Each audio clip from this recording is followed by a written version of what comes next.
Hello again. In keeping with the theme of my last project about The Witcher 3, I decided to make this next video about the various historical periods of Eastern Europe as seen in video games. The idea behind this one is to explore knowledge that might be new ground for Western viewers, while also shedding light on some interesting but less known games out there. It won't be all obscure older titles or small indie productions though, so expect to see some larger productions mentioned here as well. I will put an emphasis on games that I've completed or played a fair bit, yet there will be some that I haven't had the chance to check out yet too. However, before I get on with today's topic, I guess I should actually define what I mean by Eastern Europe, since this phrase may mean different things for different people. What you're seeing before you now is a map I made some time ago, a map of European countries divided into sub-regions, based on geographical and cultural boundaries, let's say.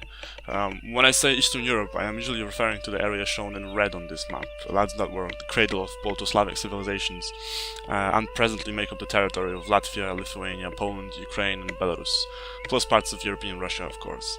But also Czechia, Slovakia and Hungary, all three of which are countries that are often considered Central Europe, but are noticeably more Eastern than Austria and have plenty in common with Poland, for example. Although I personally consider Northeastern and Southeastern Europe part of a more widely understood definition of Eastern Europe, there are unfortunately even fewer games tackling the history of these regions, so these nations may also be mentioned at some points in the video, but they are not the main focus. Now that we got the geography sorted, let's get going. The first game I'd like to mention is also the oldest. It is a real-time strategy game from 1996 called Polanie, dubbed by many as the Polish Warcraft. It is set in the year 698, a couple of centuries before the Slavs had organized themselves into centrally governed states. It follows the Lechitic tribes of the Polans, an authentic historical people that would later go on to unify several of their neighboring Slavic tribes under one banner to form the first Duchy of Poland in the 9th century. Around 100 years after that, Poland's ruler Mieszko I was baptized in the Christian faith in 966, and his son Bolesław I, the Brave, would later become the first king of Poland. Going back to Polanie the game though, I should point out that it is not particularly historically accurate, as it mixes elements of fantasy and of course invents some fictional characters for its story.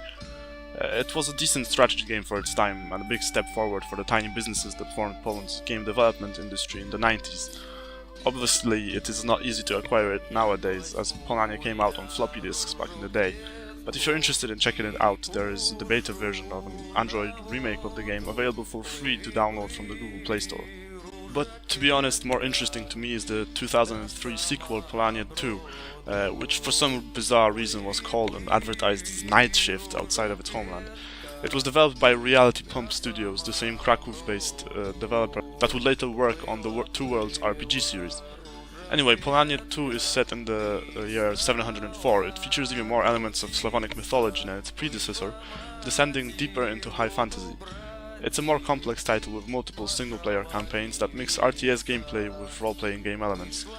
Moreover, it doesn't take itself as seriously and is actually quite original in some ways. For example, as silly as it may sound, breeding and herding cows is an important mechanic in the game's strategic sections, since cow milk is actually the key economic resource of the game world. If you think you might enjoy this game, you can find it fairly cheap on Steam under its Night Shift name. Unfortunately, it feels completely different in English, as this translation is poorly done and removes much of the cultural references previously present in the native version. You can of course switch it back to Polish in the Steam settings, but then many of you probably won't understand a single thing, so that kinda defeats the point. Another Polish game that was inspired by the early Slavs and their beliefs is Thea the Awakening from 2015. This one is even more fiction than history, but it's also an exceptional and small indie production, plus it's very Eastern European in spirit, so I think it deserves the spotlight. It is similar to games like Endless Legend and Civilization, but at the same time feels so very different to both of them.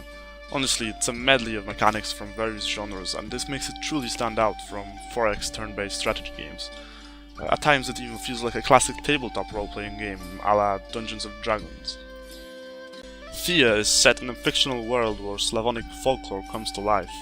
To start with, you must select who you want to play as from 8 Slavic deities, 4 male and 4 female, each with unique themes and bonuses. As your chosen god or goddess, you must help your people to survive and grow their village in a post-cataclysmic realm filled with dangerous mythical creatures roaming the land. As your group travels across the earth, the children of your god will gradually grow and can specialize in different areas as they mature. They can grow up to be gatherers, warriors, craftsmen, medics, scholars, even witches, etc. While there is still plenty of resource management and technology research, Thea actually feels completely different to Sid Meier's Civ franchise, and it's not only due to the Eastern European atmosphere. Instead of expanding an empire like in many other strategic games, here you control only one settlement and expeditions of people to discover unknown regions.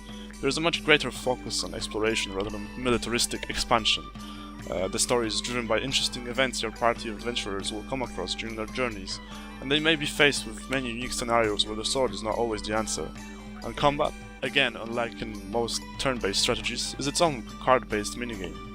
To top it all off, Thea the Awakening is full of stunningly beautiful artwork and a great soundtrack. This game is really worth the money, not only due to its original setting, but also because of the fantastic mixture of varied mechanics it has, and somehow, together, they all manage to form an incredibly entertaining and coherent whole that will keep you playing for hours. What baffles me the most is that the developer studio behind this brilliant piece of work, Mucha Games, based in Poland and the UK, consists of only 4 people. As much as I would love to keep talking about Thea, it's time to move on to another game, and this time we're returning to real-world history. I don't think the Age of Empires trilogy really needs much of an introduction. It is one of the most famous strategy series, up there with Heroes of Might and Magic and, of course, the previously mentioned Sid Meier games. But of course it is an RTS. What I want to talk about is the sequel from 1999. The original Age of Empires 2, The Age of Kings, didn't feature any proper Eastern European civilizations. The closest it had to that were the Mongols, who are from Asia, and the Byzantines, who were farther to the south for Eastern Europe. But the game was re-released as an HD remaster in 2013, and a number of expansions were made for this new version.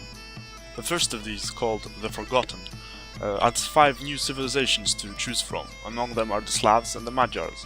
As expected, both have their own special units, buildings, and so on. Each of these also comes with new models and textures, of course. We've talked plenty about the Slavs already, so I'm gonna focus on the Magyars this time, as their history is just as interesting but often overlooked. The Magyars are basically Hungarians, or in this context the Finno-Ugric inhabitants of the first Hungarian state called the Duchy of Hungary, founded by Arpad, son of Almos, the first non-Magyar leader. Before forming into principality, the Magyar tribes are said to have travelled to Europe from the Ural Mountains. Before the Magyars properly settled in Europe, and later from their own kingdom, they went on incursions all over Western and Southern Europe. What's most fascinating about this is that their raids were usually successful with much fewer losses on their side than that of the enemy. They wreaked much havoc across half of Europe in the 10th century alone, until eventually being stopped by Otto I's armies of the Holy Roman Empire at the Battle of Lechfeld in the year 955. From the conquest aspect, you could actually call them the Vikings of Eastern Europe, as similarly to the Norsemen of the North, they started many invasions during the last century of the early Middle Ages. Now let's jump forward several hundred years into the early 1600s. Guess what? It's another strategy game! An RTS released just 1 year after Age of Empires 2, but one that is considerably less known, developed by the same Ukrainian studio that would later go on to make the S.T.A.L.K.E.R series. Cossacks' European Wars is set across a number of important historical eras during the European Renaissance, for example the 30 Years' War. But in addition to Sweden, Holland, England, France and all the other major powers that you expect from a game set during this time, it also features the just as important Eastern European nations like Ukraine, Poland and of course Russia. Just half a year ago, Cossacks 3 was released. Although I have not played this one, I've heard that it was in pretty bad shape at launch. On the other hand, user reviews on GOG and Steam say that the game has improved immensely since then, thanks to patches and free updates from GSC Game World. From what I've read, Cossacks 3 is basically a remake of the first installment in the franchise, with much of the same mechanics, but with prettier graphics and some other new features. If you're okay with not getting anything significantly innovative from a gameplay standpoint, I think Cossacks 3 might be worth checking out. And who knows, maybe the devs will finally make S.T.A.L.K.E.R 2 if they get enough money from this one. Okay, I swear this next one is the last strategy series I will mention in this video. This time we're back to turn-based gaming, but with a style that is very different in comparison to Sid Meier's Civ games. The so-called grand strategy games of Paradox Interactive from Sweden are loved by history geeks around the globe. They're also known for fantastic post-launch support, though unfortunately much of it takes the form of paid DLC. These complex simulators have you controlling a dynasty with the aim of growing and expanding your land control, establishing political links through marriages, managing the feudal system, etc. What you're seeing on the screen right now is Crusader Kings 2 from 2012, set in the Middle Ages, but Paradox have very similar series for other historical periods, namely Europa Universalis for the Renaissance and Hearts of Iron for World War II. While these games feature an abundance of authentic history with real lineages, religions, cultures and ideologies, the player has plenty of control over how events may turn out, sometimes leaving you with hilariously absurd scenarios. The reason why I'm talking about Paradox's products in this particular video is because of the variety of factions you may choose from, some of which are quite obscure Eastern European peoples. In fact, with the appropriate DLC purchased, you can even venture outside of Europe. To give you an idea of how many there can be, here is a map of all the countries in the world of Europa Universalis 4 in the year 1444. Yeah, and this is just for parts of Eurasia and Africa, because I couldn't decently fit the other continents on one 1080p picture. Finally, it is time to move away from strategy for a brief detour into the action RPGs genre. Mount & Blade was an interesting project made by a Turkish couple of game developers, published in 2007. In it you played the role of the leader of your own warband. The game's mechanics put an emphasis on mounted combat and taking command of an army in a sandbox environment. It was set in a fictional medieval world. Although it was refreshing to see no fantasy features in a role-playing game for once, to me personally this was a wasted opportunity, as the setting seemed quite bland to me. They could have taken it somewhere much more interesting by basing it on a real historical period. Fast forward to 2011, when the Ukrainian Siege studio brings out its own standalone expansion for the game, titled Mount & Blade with Fire and Sword, and it happens to be set during one of my favorite periods of Eastern European history. It's the middle 1600s, the once glorious Polish Commonwealth is now in decline. Faced with a Cossack uprising backed by the Crimean Khanate in the southeast, a Swedish invasion from the north, and an aggressive Muscovite neighbor, well, let's just say the outlook is not so good for the Polish-Lithuanian Union. From here, it's up to the player to decide which nation he or she joins. You can also stay neutral or even form your own faction, which is no easy task. The game itself was just as buggy and addictive, but fairly similar to the previous ones, except for the addition of firearms and a number of other small mechanics. However, it truly benefits from a real historic setting. With Fire and Sword is based on the 1884 book of the same name, the first of a trilogy by Polish writer Henryk Sienkiewicz. The game even features some of the main characters from the trilogy, such as Michał Wołodyjowski and Kmicic. You might be wondering why I'm showing footage of a movie when talking about books. This is because a number of film adaptations have been made. The one you're seeing right now is Ogniem i Mieczem, which is basically with fire and sword. If you're into historical epics, then I highly recommend these films. Although I'd argue that Potop is the best of these, it is much older and longer, so it's not as accessible to modern viewers. With Fire and Sword from 1999 is probably the better choice for newcomers, and it's actually the first one story-wise anyway.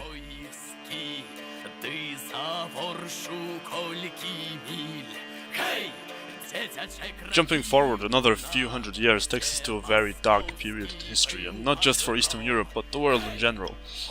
I'm talking about the Second World War, of course. World War II used to be one of the most popular themes for first-person shooters, but even so, the eastern front of this conflict was always the less commonly used one. And I'm not surprised, to be honest. It's not just because the gaming industry is bigger in Western Europe and America, but also due to the fact that things were much more brutal in the East, due to the Nazi leadership's contempt for the cultures that lived there. That's where they built over all of their death camps for Jews, the Romani, homosexuals, communists, and so on. They didn't treat the local populations much better either. According to Nazi ideology, all Slavic nations, except for a handful few like the Croatians, were considered subhumans. In the long term they were to be either exterminated, or if that proved to be impossible or too draining on resources, enslaved and put into labor camps to make room for Germanic peoples to live on their land. Instead, the idea of Lebensraum, or living space in English. But it's a depressing and controversial topic, so let's stick more to games and fiction for this one. Going as far back as 2003, even the first installment of the Call of Duty series had a Soviet campaign, and a very well made one at that. But it was never the main focus of the franchise. Velvet Assassin is a mediocre third-person stealth game, very loosely based on real events, as the protagonist is inspired by Violette Chabot, a woman who worked behind the front lines for the British Special Operations during the war. One of the game's missions takes us to Nazi-occupied Warsaw. Speaking of which, Enemy Front is an FPS that actually concentrates on the civilian resistance movements that sprung up across Europe to fight the German invaders. Much of its story is about the Warsaw Uprising of 1944, the largest military operation of resistance against the Third Reich, when men, women and even children rose up to combat the city's occupiers for over 2 months. Although surprisingly successful and uplifting at first, the uprising was doomed to failure without the outside help it needed. In response to this brazen act of opposition, Hitler ordered the city to be completely destroyed, and that it was, as over 85% of Warsaw was destroyed by 1945, and the Polish capital was one of the places left most devastated by the war. While it is a decent shooter and probably City Interactive's best game, certainly an improvement over the very average Sniper Ghost Warrior, Enemy Front fails to be realistic in regards to the abundance of weapons and ammunition given to the player, as in reality the partisans had more people than guns and were always short on supplies. Next up is perhaps my favorite competitive multiplayer game ever, or at least one of the very best ones I have played. Developed by American studio Tripwire Interactive in 2011, who are known for working on the Killing Floor titles.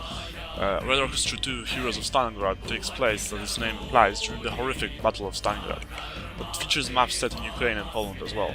For me personally, Red Orchestra 2 strikes the perfect balance between armor level, realism and COD level accessibility. It is a deeper and more slow-paced experience than most multiplayer shooters, requiring more careful consideration and tactics from the player. Teamwork is also absolutely crucial to success, because a great team can turn the odds in their favor even in the grimmest situations. I've sunk over 300 hours into this game and I don't regret that at all. With plenty of patches, free content updates and new maps, Red Orchestra 2 has only gotten better over the years.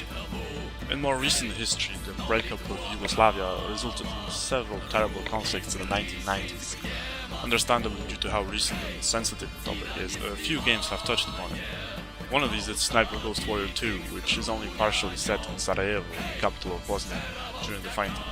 While the production itself wasn't anything particularly impressive and not quite up to the same standard as Enemy Front, it was an okay game, and fortunately the studio tackled the war theme with a decent amount of respect.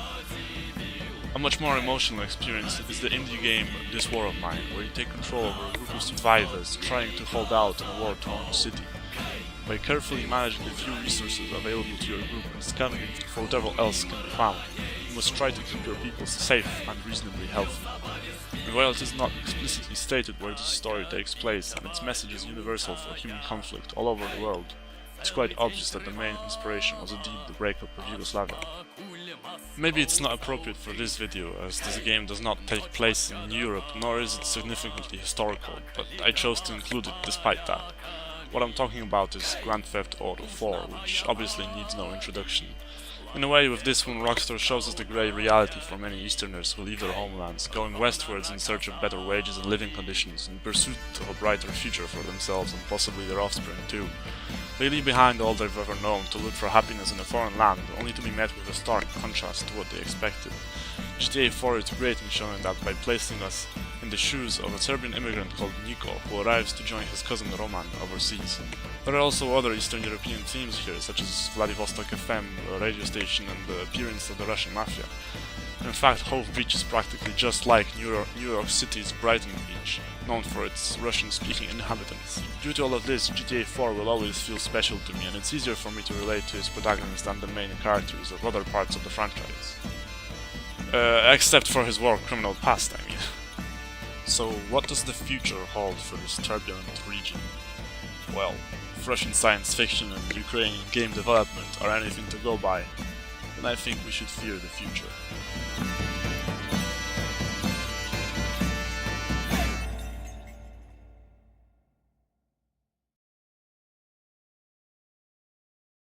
Thanks very much for watching.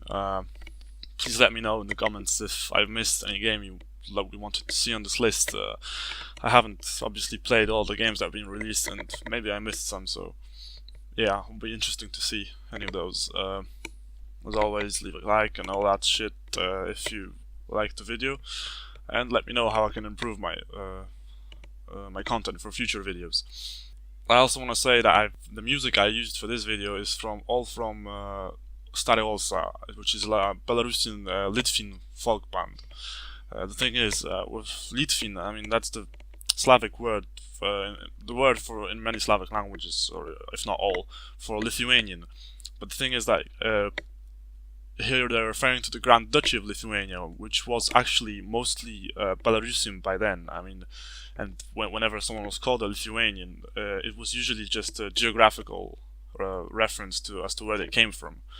The word back then for Lithuanian, for example, in the Polish language, was for Lithuanians was Żmudzini, as opposed to Lithuani. So yeah, just a little historical fact there for you. And yeah, thanks again for watching. Hopefully, see you next time.